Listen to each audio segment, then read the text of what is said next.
तर मित्रांनो नमस्कार, तुम्ही पाहता मज्जा यूट्यूब चॅनल आणि मी आर्यन तुमचं सहर्ष स्वागत करतो. मोठ्यांचे आशीर्वाद असू द्या, आपल्या चॅनलला सपोर्ट असू द्या. आणि त्याचनंतर आपण डायरेक्ट व्हिडिओला सुरुवात करूया. त्याचनंतर पहिला दिवस झाला आहे आणि बऱ्याचशा गोष्टी घडल्या आहे. आपले करण भाऊने चॅलेंज एक्सेप्ट केलं, तो पाणी पिला आहे. आता त्याच्या पोटामध्ये काय गुडगुड बडबड होतं ते नंतर माहीतच होईल आपल्याला.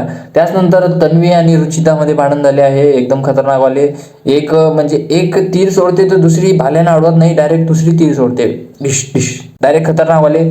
त्याचनंतर विशाल आणि प्रभूचं काहीतरी झालं मॅटर, तर त्यांनी उचललं त्याला डंबेल सारखं, तर तो कॅमेऱ्यासमोर गेला आणि तो थोडासा रडत वगैरे होता.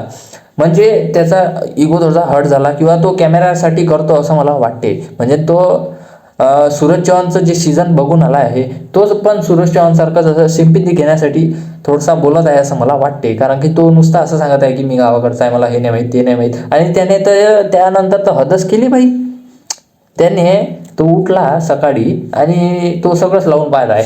आपली व्हॅसलीन पण लावत आहे, पावडर पण लावत आहे आणि बाकीचं काय होतं ते मस्त असं चोपडत आहे. त्याचनंतर त्याने भांग करण्यासाठी, आता मी कंगवा नाही आहे माझं, नाही मी करून दाखवत असतं. तर त्याने भांग करण्यासाठी तो ब्रश आपले कपडे घासाचा ब्रश नसते का, तो काढला बाई. अरे बापरे, म्हटलं हे कोणत्या गावात होते. मी पण गावामध्ये राहतो, पण असं कुठंच नाही होत की कपडे धुवायचा प्रश्न भांग कोण करते बाई. त्याच्यासाठी छोटावाला कंगवा असते, असं असं करावं लागते. पण त्याने डायरेक्ट ब्रश, मला माहित नाही तो असा फुटेजसाठी करतोय की काय करतोय, पण मला असं वाटतं की फुटेजसाठीच करतोय असं. कारण की एवढं कोणी साधन नसते भाई. तो 20 वर्षाचा झाला आहे आणि 20 वर्षाच्या पोराला समजते की ह्या आपला भांग असा याने करावं लागते. आणि कुठे होत असेल तर मला माहित नाही. नंतर जे आहे खूप साऱ्या गोष्टी घडल्या आहे, एकदम गोंधळ उडालेला आहे. काही जण म्हणत होते बजर दाबा, काही जण म्हणत होते बजर नका दाबू. पण इथे बिग बॉसने त्यांना एक म्हणजे त्यांनी बजर दाबला असता पण तेच झालं असतं, नाही दाबला असता पण तेच झालं असतं. तर बिग बॉसने त्यांची अशी कोंडी केली आहे. म्हणजे त्यांनी बजर दाबला असता तरी गेट खालीच पडले असते, आणि नाही दाबला तुफान झेलले तरी तसंच झालं आहे. त्याचनंतर त्यांना शिक्षा पण दिली आहे की तुम्ही आता गार्डनमध्येच राहायचं आहे. तर जे मेहनतीचे दारानं आले होते त्यांना आता मेहनतच करावं लागते, आणि ते खाली बसलेले होते. आणि जे आपले शॉर्टकटने आले होते त्यांना मस्त तुम्ही बसू शकता फर्निचरवर वगैरे. त्याचनंतर आता नवीन प्रोमो आला आहे आणि त्यामध्ये एक प्रोमो आहे की राशन टाक्स होणार आहे. म्हणजे आता लोक आले तर घरी राशन तर लागेल ना भाई. तर त्या छोट्या काय म्हणते त्याला, छोटा डॉनले साखर गिकर तर द्या लागेल ना. तर बिग बॉसनं राशन टाक्स ठेवला आहे आणि यामध्ये त्यांना पाणी भरून आणण्यासाठी सांगितलेलं आहे असं मला वाटते. कारण का खूप सारे भांडे होते, त्यांनी इकडून तिकडून त्यांना न्यावं लागत आहे. तर घरचे चर्चा करत आहे की प्रभूला देऊ आपण. अरे भाऊ, त्याची हाईट पहा, त्याचं वजन पहा आणि मग द्या ना. तुम्हाला टाक्स हारायचा असेल तर बिंदास द्या. काय यार, काय म्हणजे ते रुचिता आहे ना, ते म्हणत होती की आपण प्रभूला देऊ. अरे काय यार, थोडंसं कॉमन सेन्स तर वापरा. त्याचनंतर दुसऱ्या प्रोमोमध्ये दाखवलं आहे की दिव्या शिंदेची धावपळ करण्यात त्या बेशुद्ध पडल्या आहे असं दाखवलं आहे. म्हणजे बेशुद्ध पडल्या की नाही माहीत नाही अजून, पण त्या थकलेल्या होत्या आणि डायरेक्ट जमिनीवर कोसळल्या.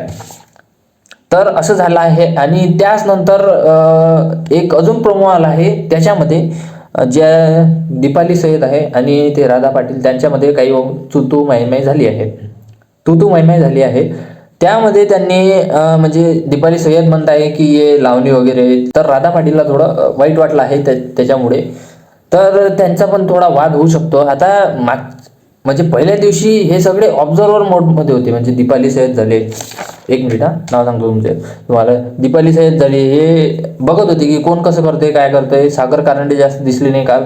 त्याचनंतर सचिन कुमार पण एकच गाणं म्हटलं त्यांनी. आणि त्यानंतर काय प्रभू शेळके दिसला आहे, प्राजक्ता शुक्रे हां एक गाणं त्यांनी पण म्हटलं, एकदम सुंदर गाणं होतं ते.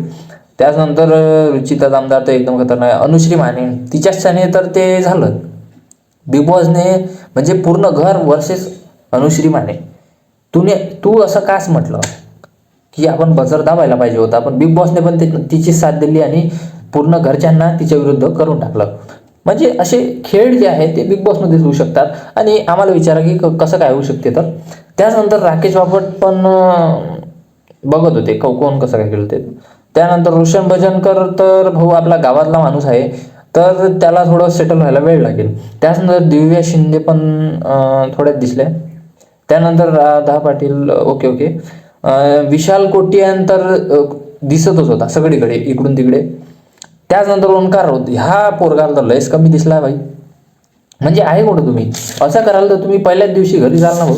काही काही दाखवा आपले जोश वगैरे, डंबल बिंबल मारत जा थोडं.